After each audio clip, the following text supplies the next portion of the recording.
Marley Bird YouTube channel, brought to you by Red Heart Yarns. In this video, I am going to walk you through step by step how to add the cuffs and do the seaming of your cocoon cardigan that we've been working on for the 2017 Crochet Along. At this point, I know many of you have completed the body of your cardigan and you are relieved to have those motifs completed. Trust me, I completely understand.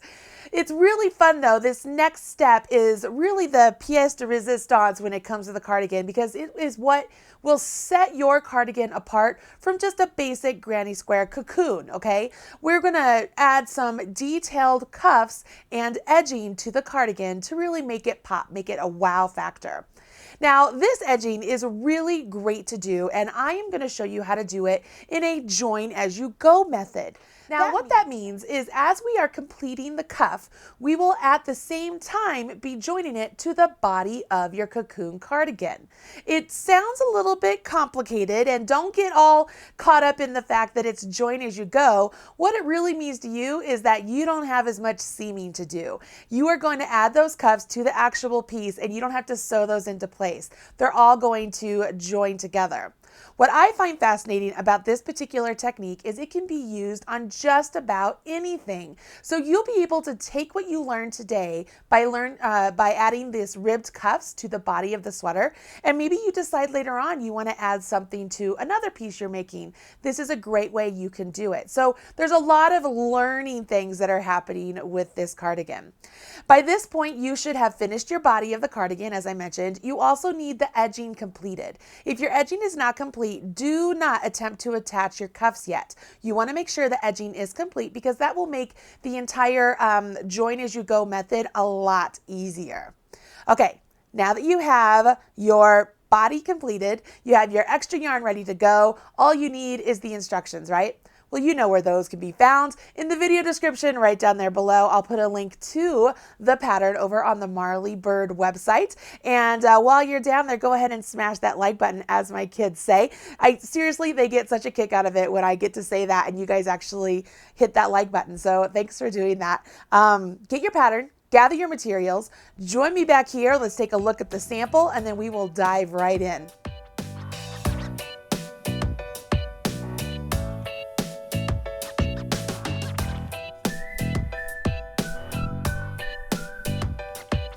I am super excited to show you this next step of the cardigan. So let's take a look at the sample really quickly. As I take a look down here, you are actually looking at just a little portion of the right side of the finished sample. And this obviously already has a cuff attached to it. And I want you to get a glimpse of what this is going to look like. Now, this is the cardigan just folded in half. So this was made up with 6 motifs wide, okay? And what we will do is you will section off the center 9 inches of the short side of your cardigan. The reason you'll do that is because this is where you will place your actual cuff. What we will do is we will chain some stitches, work single crochets back, and when we come back, we will join with a slip stitch to the edging that you completed last week. The join with the slip stitch attaches that one row you did to the actual body. Then the next slip stitch we do will be the next stitch up. That actually takes the place of your chain 1 that you typically would do when you chain 1 and turn your work to work single crochets back. So what we will do here, let's follow along one more time. We will chain, we will single crochet all the way back, slip stitch into our edging, slip stitch into the next stitch of our edging, which takes the place of our chain 1. We will turn, and then we will work back along all of those single crochets. Then when we get to the next row, we will chain 1, come all the way back, and then we join with the slip stitch again to the next stitch, slip stitch to the next stitch to replace the chain 1, so on and so forth. Does that make sense? So by doing the slip stitches into our edging we completed last week, we are joining our cuff as we complete it to the body of the work. Each slip stitch would take the place of that chain 1 that you typically would do when you chain 1 and turn your work to work the single crochets back. So if you kind of think of it along that way, you can easily see where, oh, okay, so I need to make sure I do my slip stitch because that replaces my chain 1, I turn, and I work back. Another thing I want to point out here is that on this finished sample, the actual cuffs were made with the wrong side facing to start. So when Caitlin did this, she had the wrong side of the body facing as she joined with her slip stitches. And one way to know that is because as we do these stitches back and forth, there's one row of double crochets that gets worked back towards the body. And that one row of double crochets, you can see the right side, view of those double crochets, and you can see that it's on the wrong side of her body. And the thing is, I want you to know that whether you choose to put those on the right side or the wrong side, whichever you choose, you just want to make sure that you're consistent with it and you do the same thing on the collar. That will make more sense as we go along, and I'm going to show you why now. Let's flip this back to where it's right side out so you can see something here. When this is right side out, so this is the right side as if you were going to be wearing this cardigan, you can see that if you were to wear these cuffs just flat out straight, they resemble where it looks like we're looking at the back side of those double crochets I just showed you, which is a really beautiful look. But what if you want to take your cuffs and you plan on folding them up like this, okay? Now we get this beautiful look of the right side of those double crochets, right? Which is just as beautiful. And it's simply beautiful. It's just simply beautiful. So if you decide, you know what, I know that I'm not going to wear my cuffs folded up, but I want this look on this side of the fabric, you will be joining with your slip stitches to the right side. If you want this look and you want, or let's say it this way, if you want this look and you don't plan on folding your cuffs up, you would want to join your slip stitches on the wrong side of the fabric. And when I say fabric, I mean the body of the piece. So here's like a close-up view of the difference. This is if the cuff was laid out straight, and you can see we're looking at the back sides of those double crochets. And this is with the cuff folded up, and we're looking at the front side of those double crochets.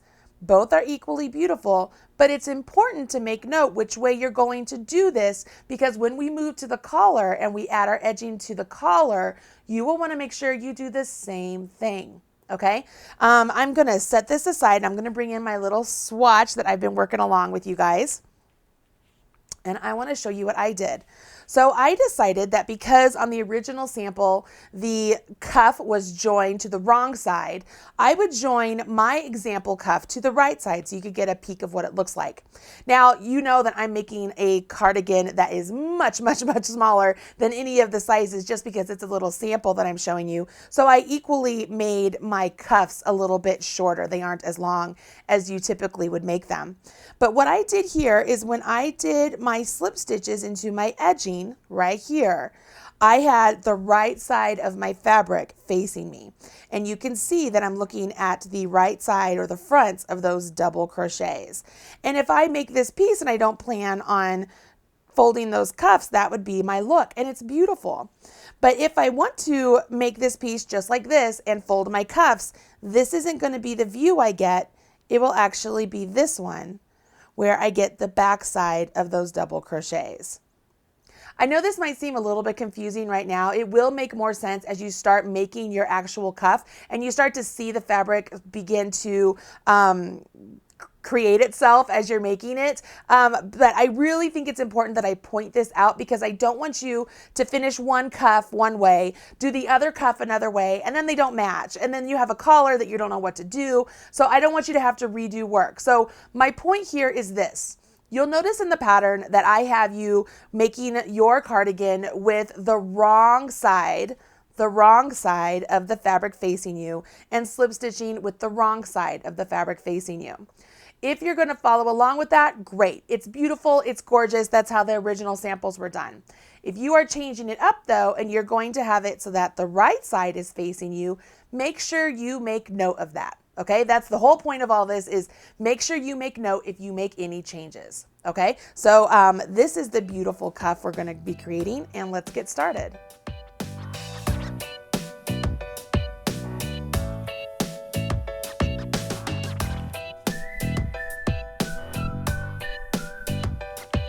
Okay, so the first thing you need to do when it comes to finding out where you need to place your cuff is look at the short edge of your fabric. So for me, my short edge only has 3 motifs wide. On this short edge, you want to measure out the center 9 inches of that short edge. On the schematic that you'll find on the pattern, you'll actually notice that on the left side of the schematic, the measurements are broken up into the portion that you would have from this corner to that point, and then 9 inches, and then from this point to this corner. So you can take a look at the schematic if you need a little bit more instruction. But if you take a look down here, you can see I've already used my markers to plot out where 9 inches lands as far as on this edge of my piece. Now, obviously, this piece is much smaller, so the 9 inches for this is very, very, very wide, and it would not be comparable for this size of a piece, which is why just a couple minutes ago, I showed you this bit, and for this one, I actually measured out 4.5 inches and made my little cuff over here with 4.5 inches because I just thought it looked more proportionate. But for your piece, you will make sure that you measure out 9 inches, and then you want to make sure the wrong side of your fabric is facing you. If that's what you're going to do, remember I just said, whatever you decide to do, just make note of what you're going to do. So I will flip this around. I will have my wrong side of the fabric facing me, and I have my markers already in place. And you'll notice my marker is just marked right into the actual stitch of my edging. Okay, because that's where it's like my start and my stop, because from this marker to this marker, I am going to be placing a cuff.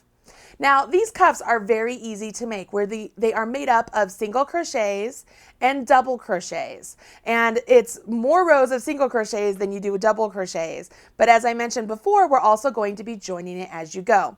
Now, for your particular size you're making, you'll notice that there is a different number of chains that you need to do depending on the size you're making. I will also point out that if you choose to adjust the size of your cuff, if you want it to be wider or shorter, you can absolutely do that without any problem.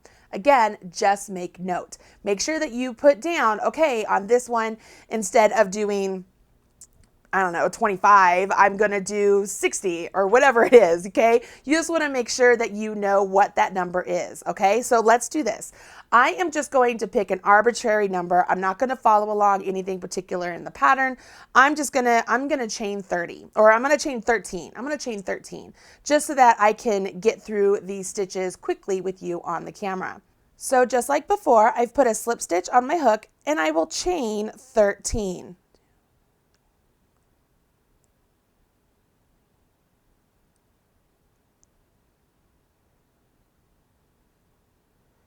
Of course, you will chain whatever number works for your cuff, but I'm going to do 13. Then I will do a single crochet in the second chain from hook. So I skip the one underneath my hook and go to the next one, and I will do a single crochet. Now I'm going to pause right here. I've put on the pattern on the Marley Bird website that it's really important you keep track of the number of stitches you have in your cuff. It is so easy to accidentally add one stitch or subtract one stitch.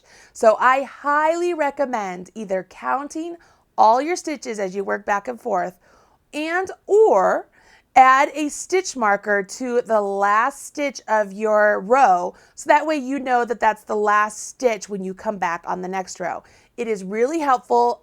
Just trust me on this. It will solve so many problems of you having to rip out and redo because you accidentally increase or decrease a stitch. So that's what I'm going to do right now. I'm going to grab a marker, and I'm simply taking my marker and I'm placing it into the top of that finished single crochet I just did. And what that is going to do is let me know that that's the last stitch of my row, okay?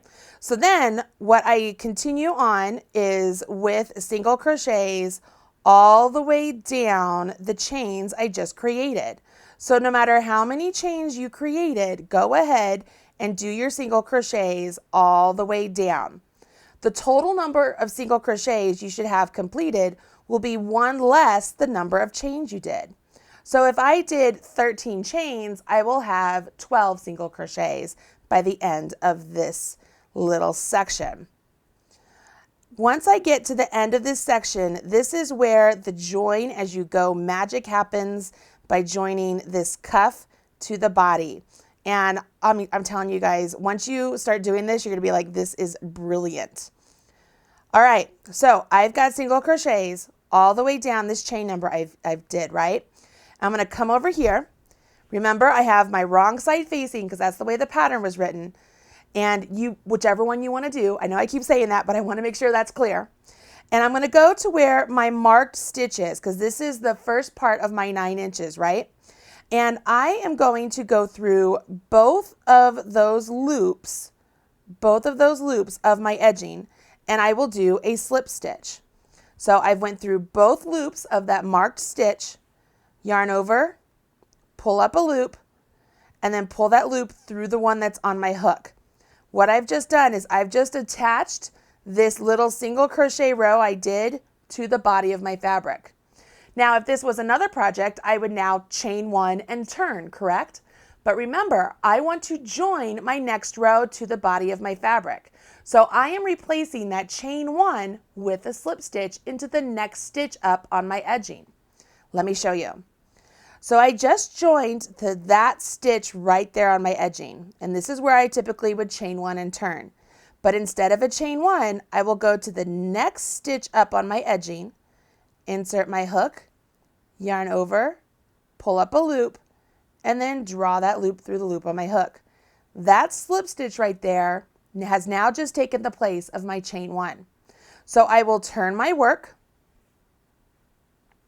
and it is totally okay that my yarn is wrapping around that side of my stitch. It's totally fine, perfectly normal.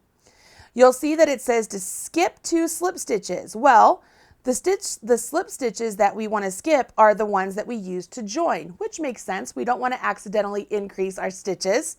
So we will skip the second slip stitch we did and the first one and go into the back loop only. So working in the back loop only, that's what gives us this really beautiful ridging of the rib. We will work a single crochet.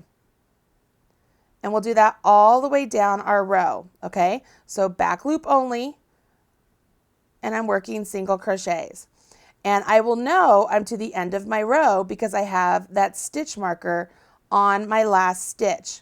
I can also take the time and make sure that I'm only counting 12 stitches. Whichever way works best for you. I know that if I am counting all the time, inevitably my kids will stop and talk to me and start shouting out other numbers. So sometimes just marking a stitch is easier for me than counting. So I'm going to go to this last one. There is my last stitch. It's marked. I'm going into the back loop. I'm doing a single crochet. And now that second row is joined. This is where I would do my chain 1 and I turn my work. And once again, working into the back loop only of all of those stitches, I will work single crochets all the way back.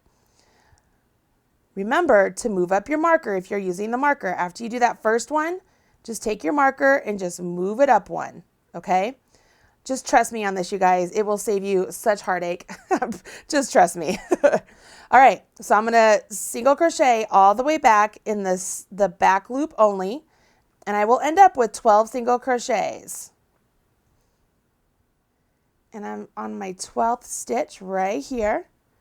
All right, so I have finished that row, and it's time for me to join with the slip stitch. There's a couple things I have to remember here. One, I do not want to join with a slip stitch into one of the stitches that has already been used. So this stitch right here, right there, that is a slip stitch from the last time. So I don't want to use that. I want to make sure I go to the next stitch. So right here, this would be my chain 1 space. Remember, it was chain 1, single crochet, chain 1 when we did our edging. So I'm just going to go right into that whole space and work a slip stitch right there. So that would be the first one. So that joins that row to my edging. And now I need to slip stitch into the next stitch up, remember, because this takes the place of my chain 1. So I slip stitch into the next stitch up. That takes the place of my chain 1, and I turn my work. I want to make sure, once again, I am not working into those slip stitches. So I don't work into this slip stitch. I don't work into this slip stitch. I work into the next stitch, which is a single crochet, and I work into the back loop only, and I do single crochets all the way down. When I get into my row, my marked stitch is right there, making it really easy for me to see, and I work my single crochet. At this point, we will repeat the last 2 rows, okay? So we're gonna keep repeating this until you get a total of 3 single crochet ridges, and then we'll transfer over to a double crochet. So I'm gonna go ahead and chain 1, work my single crochets back, and join to the body once again. So let me show you how to do this. I will chain 1, turn my work, and again, working into the back loop only, I will work single crochets. So what I'm doing here is I'm creating a really beautiful ribbed look for this cuff, and at the same time I am joining it to the body so I don't have to worry about any sort of extra seaming to join this cuff to the body. I'm to the end of my row. I want to make sure I join, but I don't want to join to one I've already joined to. I did a slip stitch into this one last time, so I'll go into the chain 1 space and I will do a slip stitch. And then remember to do a slip stitch in the next stitch up, takes the place of your chain 1, and turn. On this one, I will make sure I go all the way down with my single crochets in the back loop only. But on my next row, that's where things get really exciting because I get to change to 1 row of double crochet. Super exciting. That's what really floats my boat when I'm working on this ribbing. It seems to take a long time, you guys, but it really packs a punch, and it is simply beautiful. I am to the end here. I will do my single crochet in the back loop only. And you'll notice at this point, it's time for you to do row 7, which starts off with a chain 3.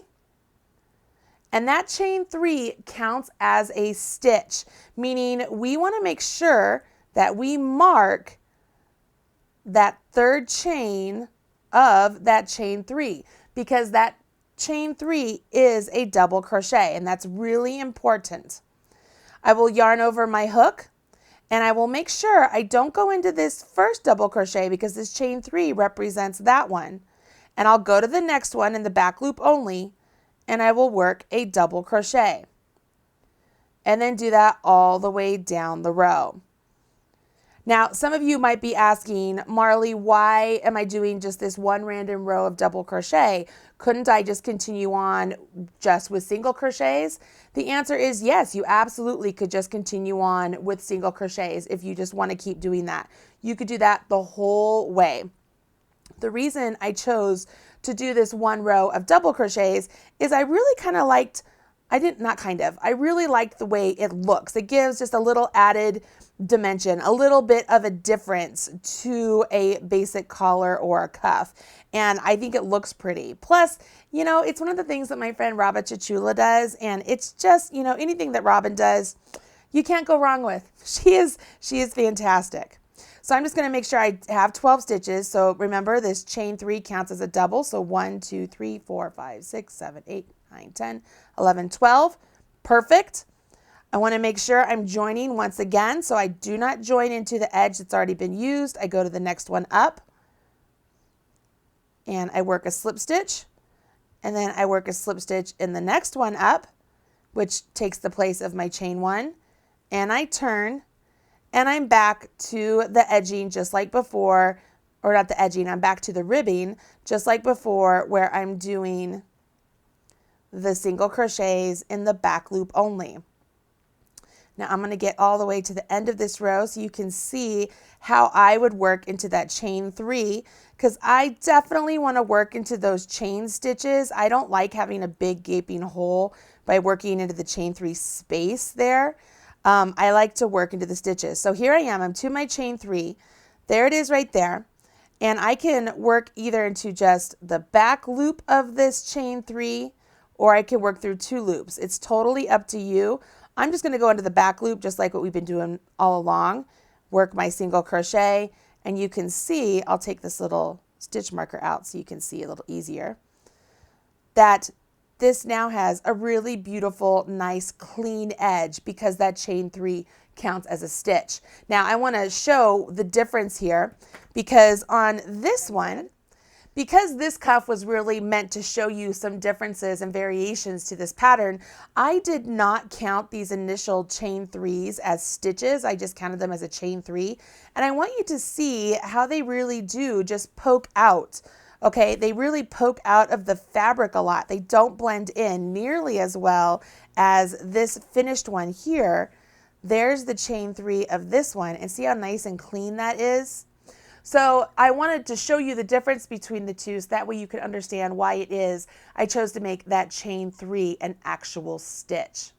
Okay, so at this point you really should get the hang of what's going on because you're just doing single crochets and double crochets and you're joining them with a slip stitch to the edging that you already have created. Couple things to remember. Make sure you always have the same stitch count on your cuff, okay? You don't want to accidentally go one less or one more because it will show, I promise. The second thing is you want to make sure that when you join with the slip stitch to the body of your fabric, you are always joining with the slip stitch to a stitch of the edging that has not been worked into, and then remember to always do a stitch on the next stitch up to take the place of your chain 1. Once you have worked your cuff back and forth for the total of 9 inches, you will then finish off your cuff. So just finish it off and cut it and do the other side. You want to make sure that both cuffs are complete before you move on to the seaming. Pretty easy, right? Here is my no duh, Marley kind of statement here. Obviously, I am using different colored yarn for all these different sections to be able to show you easier on camera. But for you, you want to make sure you are still using the yarn that you chose to use for your garment, okay? So make sure you're still using that same yarn for these cuffs. Once you finish the cuffs, it's time to do the basic seaming of this piece. It's really starting to take shape, so let me show you how to do that part now.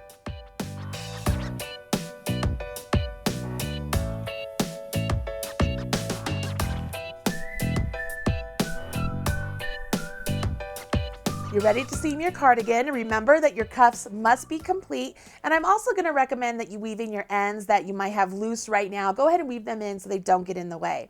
Let's take a look down here and let's learn how to seam. You can see that we're going to use the example I've been using all along and the cuff that I've already completed for this portion that I've done. And the first thing I want you to do is have the right side facing up towards you with the short edge all over to the side, okay, with the cuff. Then what I will have you do is I will have you take it and I will have you fold it with the right sides touching each other. So the right sides are facing each other. Okay, what this has done now is it has folded the cuff in half and you've lined up the 2 edges that were on either side of the cuff when you measured out your 9 inches. So those 2 edges are lined up. The point of this is we want to seam this edge and this edge of the cuff, and we're going to do it by doing slip stitches. Now, one of the great things about doing that edging in week 3 around the entire body is that it gives us those stitches to be able to join our cuff as we go. But it also gives us stitches to seam our actual cardigan together. It makes it a lot easier for this joining purposes. If we were to begin over here at our cuff edge, we are joining up our foundation edge right here to our finished row that we completed. Now, as we were making these rows and we turned our work, we were continually making our stitches into the back loop of our cuff, okay? So with our fabric, the way it's viewing or way it's sitting and we're viewing it, the back loop is actually the one closest to us, because if we were to turn our work and work into those stitches, it would be in that, let me see here, that loop there, which in turn, see how it's the front loop as it's facing this way? Hopefully that makes sense. So what I would do here is when you match these up, you will not only take one edge of your foundation chain, but I would also only take the loop closest to you. So I'm only going to have 2 loops that I will be working my slip stitch through. So let's try this. Let me grab my yarn. And I'm through those 2 stitches. I yarn over, pull my yarn over through, and I'm going to join with a slip stitch to start. So I'm just going to chain 1, okay? So there's my chain 1 to start. Now when I go to the next one, I make sure I go only into the next foundation chain. I'm trying to make sure you guys can see this at the same time that I'm doing this. Okay, so I'm in the foundation chain, and then I only want to work into this front loop right there. So it's the front loop as it's facing me. And then yarn over, pull through, and then pull that through what's on my hook. Let's go to the next one. So I'm going to go into my foundation chain, go into the front loop over here, yarn over, pull through those, and then pull through the loop on my hook. I will continue this all the way down my cuff edge. And when I get to the body, I again have a decision to make. Do I want the ridge of my seam to show? Do I want it all to hide? These are decisions that you need to make, and whatever you decide to do will be beautiful. I mean, either whatever way you decide to do it is gorgeous. The trick here is that because we have 2 sides, we want to make sure they look alike. So what am I going to tell you to do? Make a note. Whichever way you decide to do it, whether it's through 1 loop, 2 loops, or whatever it may be, you want to make sure that you do it for both sides, okay? So here I am, I'm just slip stitching all the way down, and I'm just taking 1 stitch from the foundation edge. I'm taking the front loop as it faces me on the final row that I did for my cuff, and going all the way down. Let's see here. Make sure I get all of them because I don't want to get a hole. Here we are. All right, so I'm down. I finished my cuff. So my cuff is joined. And then if I were to flip this over, I want you to see what it looks like. It looks just beautiful. It looks really great, okay? Now I'm at the point where the cuff really meets the body of the fabric, and this is where I get to join up my edge stitches. So as I come down here to these edge stitches, I have a decision to make. Do I want to go through 2 loops on this one and 2 loops on this one so that I get 4 total? Okay, if I do that, that kind of leaves a look of sort of like a V-stitch in between the 2, which is really pretty. Let's do that for a couple so that we can see what it looks like. So I'm going through 2 loops on one and 2 loops on the other, and I'm just slip stitching all the way down, okay? And when I do that and I open it up, see how I don't get any sort of a ridge or anything there. If I decide that I want a ridge, I could go ahead and just do the 2 insides. So it would be the back loop of the one closest to me and the front loop of the one farther from me. And I could do that. Let's do that for a couple and see what the difference there is. Again, you can decide which way you want to join, because all this is going to do is just be a really beautiful finishing design feature for you. So if I do it that way, you get a look, again, it's nice and smooth, okay? And it makes it so it's just a little bit less bulky because I don't have all of those loops in there. So it's a little bit less bulky. You could also decide to just take the front loop of the one closest to you and the back loop of the one further away from you. And if I do that, let's see what this looks like. You know by now that what this will do is it leaves the loops that we're not working into on the right side of the fabric, which is really pretty and could be a design feature if that's what you want to go for. So let me do this. And as I flip this over, you see what I mean? Those are the loops that we didn't catch. So now they are on the right side of the fabric. So what we have here is, for this first section here, it's a little bit bulkier as my fingers are on the opposite side. It's a little bit bulkier right here, but it's still nice and smooth. These ones here, it's less bulky on the opposite side, but it's nice and smooth. And this one here makes it so that it's smooth in between these 2 ridges, but you have these 2 beautiful ridges, which could be a beautiful design feature. Again, you decide which way you want to do yours and do it that way. It's beautiful. I think it looks good any of these ways.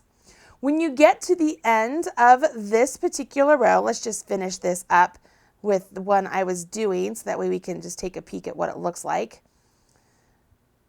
When you get to the end here, you would finish off your work and weave in your tails and then do the same thing on the opposite side. What's going on here is this little bit here that we're joining together will actually be the front part of your cardigan. So if I'm at the end, I'm just going to finish it off. Give it a nice pull, and let's take a peek at what it looks like. So if I put this right side out, there's my beautiful join at the cuff, and you can see it looks just like it does when all my other, because this was a double crochet joining up to the single, so it doesn't look like anything different. This portion here, obviously we have different joins going on, so we have a different look, but you can decide which one you prefer. Do you want it to look like it's nice and smooth, or do you want those ridges there to be a design feature of your piece? It's really up to you. This is really the littlest bit of detail for your cardigan, but I did want to point it out so that way you know what you're looking for. Once this would be complete, let me set this down here. If this one were all done also, you can see here that you have your cuff. This portion here is the front of your cardigan. And then if I hold these both in, here would be the opposite side, and this would need the cuff also. This should have the cuff already completed. And then this big portion right here, this is the opening for your body. So this portion here is what we will be adding your collar to, and it will help keep this entire piece on your shoulders a little bit more. By this point, after you've completed your seaming, you'll be able to try on your cardigan. Go ahead and put the cuffs all on, try it on. It's going to be too big. Just so you know, it is oversized, and the finishing portion around the body is not complete yet. That finishing portion is important because as of right now, the center section is too wide to actually stay on your shoulders. That's why I did the collar as wide as I did. You want to make sure that it's nice and wide so you have something to hang onto your shoulders. You also want to have the option to fold that collar back if you choose to, leave it straight if you choose to, whatever you want to do, okay? So at this point, you would be able to actually try on your cardigan and get super excited about it, okay? I think that's it, guys. So what I need you to do, I need you to finish both cuffs, weave in your ends, and then seam the sides together, and you will be ready for the next week of the cardigan, which is when we finish it up with the collar, and it's gonna be beautiful and stunning, and you're gonna love it, I promise. I'm having so much fun working through this with you guys. Thank you for taking the time to do this with me. I really hope you enjoy this piece, and remember, if you want to change the length, we're gonna call them the length of your cuffs, you can absolutely do that. Remember that the gauge for this stitch pattern of the ribbing is 20 stitches equals 4 inches. So you can calculate out how long you want your cuffs to be if you want to make those alterations. But again, make note of that in case you do change it. You could do that for your other cuff also. Okay, guys, that's it for this week. Congratulations, smash that like button, and I will see you next week. I'm Marley Bird, proud spokesperson for Red Heart Yarns, and this is the Marley Bird Granny Square Cocoon Cardigan, the Crochet Along for 2017. Bye, guys.